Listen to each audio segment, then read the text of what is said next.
The topic for today is now, okay? How many of you are already thinking about what you're going to do for Father's Day dinner right now? Okay. How many of you are thinking about what happened yesterday? Probably a lot of us.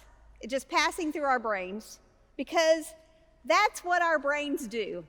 Our brains like to focus on the past and the future.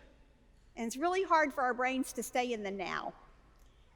And it's so appropriate on Father's Day because I don't know about, maybe some of you remember a time when we didn't have cell phones and you had to call and the caller paid to make the phone call if it was long distance. And there was a thing called calling collect, which meant that the person on the other end of the phone paid. And I always got a kick out of the truth, the fact, the statistic that on Father's Day, more collect calls were made than any other day in the year. Because Dad's gonna pay to hear from the kids, right? How many dads in here accepted collect calls at some point in their life from kids? Nobody? Wow, you've got well-trained children. I'm impressed. How many of you even know what a collect call is? Just checking to make sure that I'm not just that much older than everybody else. Okay. So news, information travels fast now. But not so long ago, it took a long time for news to travel. Yesterday was June 19th, Juneteenth, because it took 2 years for the news of Lincoln's signing of the Emancipation Proclamation to get to Galveston, Texas, so that slaves knew that they were no longer slaves. It's kind of hard for me to even get a hold of the idea that it would take 2 years for news to travel.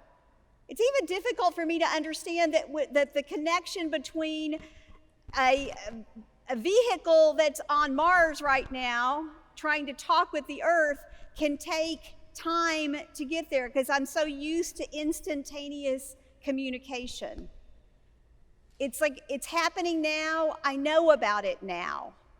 Right? We're experiencing that all. Is that the same experience that you have that I'm having? The 24-hour news and all that stuff that's happening. So we feel a lot of the time like we're living in the now because we're getting all this news and stuff. But I think that we really struggle to live in the now. Because often things like the news make us worry about the future or make us remember the past. As we continue our study of Paul's second letter to the Corinthians, I'd like us to focus on these words. Now is the acceptable time. Now is the day of salvation. Now is a hard concept to get a hold of. How many of you meditate in the morning? How many of you take a pause during the day to reset yourselves because you realize that you've gotten all mixed up between the work that has to be done, the stuff in the past and the stuff in the future? Does anybody take a break, a pause? Some of you are better disciplined than me. I often realize by the end of the day that I have forgotten to pay attention to today. But that's what Paul is talking about to his people. At Paul's time, the congregation in Corinth was really struggling with who are we? How do we fit in here? Are we even viable? Are we going to survive? Are we going to be okay? And they were remembering all the persecution that was happening, and they were trying to think about a future that they didn't understand. And Paul writes in his letter, "We are putting no obstacles in anyone's way, so that no fault may be found with our ministry. But as servants of God, we have commended ourselves in every way, through great endurance, in afflictions, hardships, calamities, beatings, imprisonment, riots, labors, sleepless nights, hunger, by purity, knowledge, patience, kindness, holiness of spirit, genuine love, truthful speech, and the power of God, with the weapons of righteousness for the right hand and for the left, in honor and dishonor, in ill repute and good repute." Paul was reminding his people in Corinth that they had been through a lot, and they were still here. Paul understood that his people in Corinth were in the middle of a city not full of Christians, but full of people who were pulling them in all sorts of different directions. And I think that message can be made clear to us today too. We are being pulled in so many directions right now. It's hard to know how to stay in the now.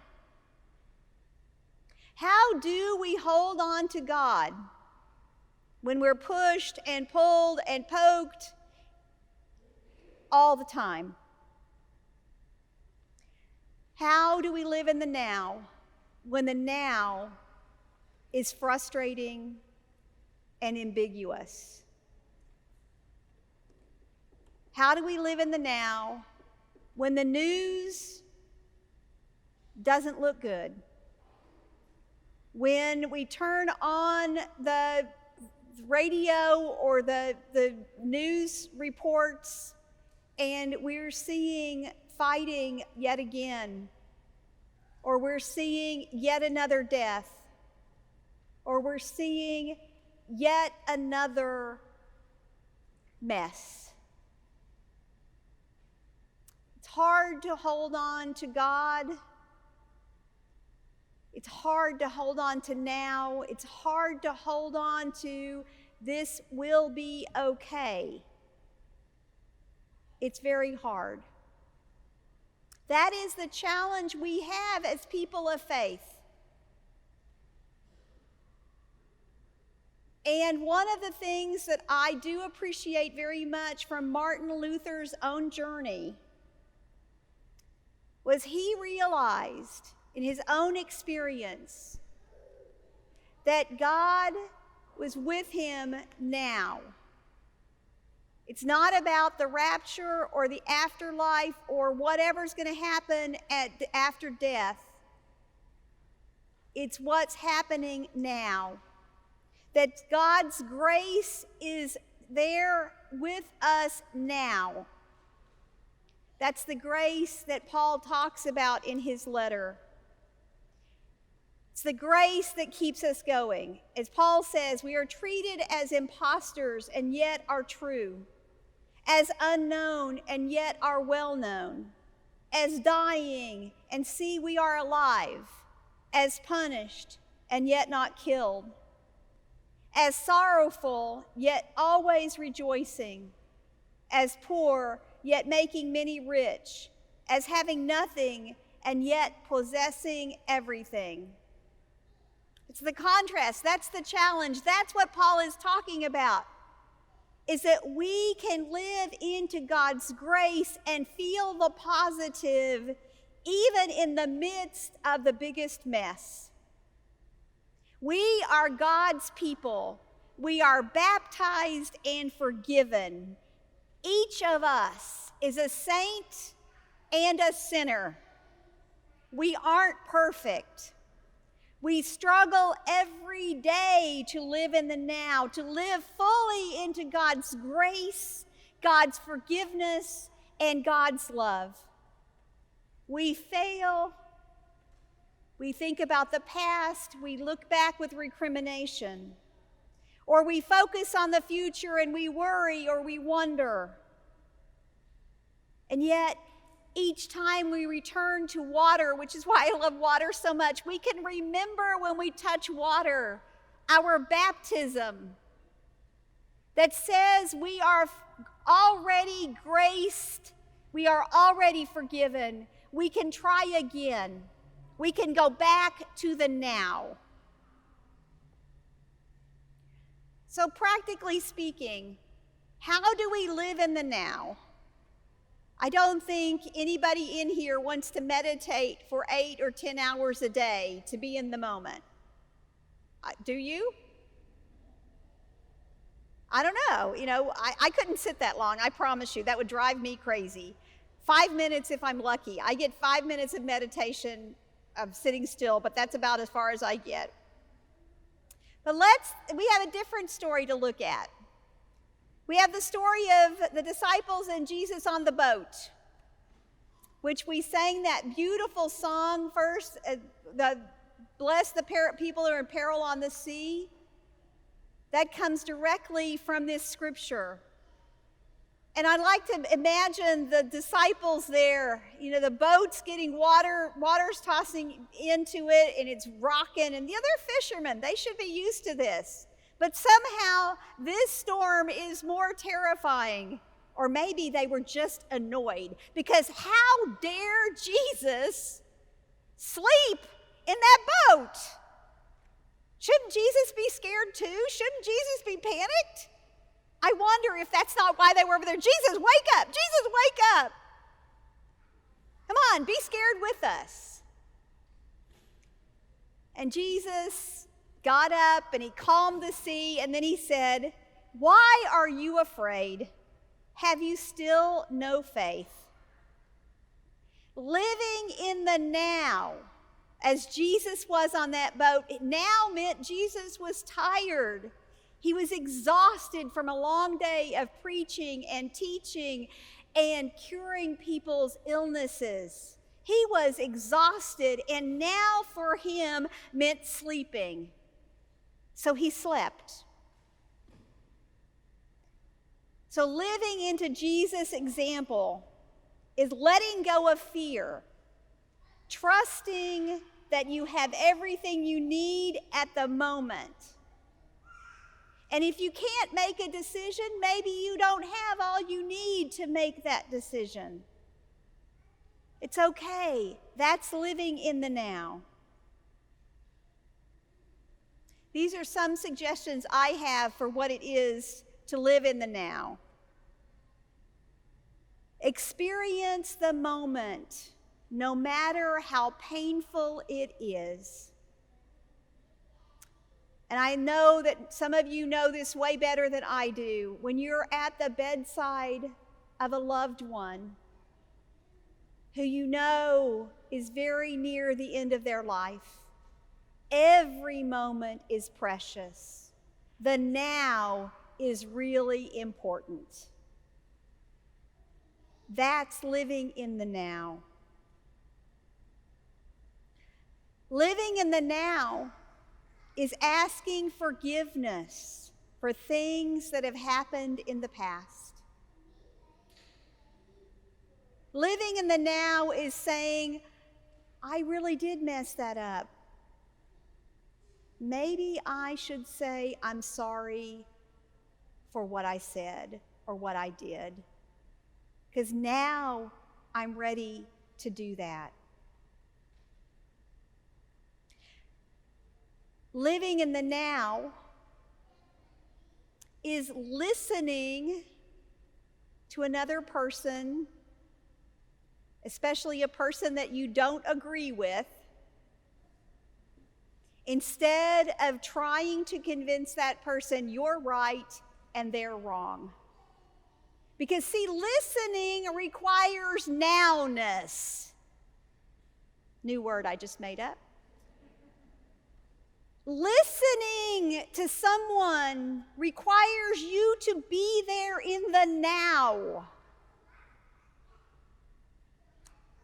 Kason was telling me just this morning about the awesome things that the youth are doing and the great time he had with the kids that are getting ready to go into confirmation. And I have to admit, I wasn't in the now. I had 5 other things on my mind, and I realized as we finished that conversation, I didn't listen to Kason, so I'm going to have to go back and ask him to tell me again what he said. See, that's the hard thing about listening in the now. You have to let go of the distractions, your own opinions. You have to be open to hearing another person where they are, not where you want them to be. It's an active practice that unfortunately in our country, we don't have the leadership that's doing that. But that is living in the now. And this is something I've learned from my friends and fellow members of 12-step programs like AA and NA, Alcoholics Anonymous and Narcotics Anonymous. Living in the now is letting go of expectations and resentments. In fact, they say an expectation is a premeditated resentment. Let me say that again. An expectation is a premeditated resentment. That means if you expect somebody to do something and you haven't asked them, and they don't do it because they didn't know that they were supposed to, and you get angry or resentful about it, it's your problem, not theirs. So letting go of expectations is very difficult, and yet it's living in the now. And it makes family relationships a lot better. When I let go of expectations, I am a happier person, and I do mean that for me. That has been one of the things that I have been working on for a lot longer time. So when I was asked, what are your expectations for St. Martin's by the call committee, and I said, I don't have any, I really did mean that. Because you see, I can't be disappointed by what St. Martin's does if I'm living in the now with all of you, celebrating everything that we're doing. It can only be success because we're doing things together.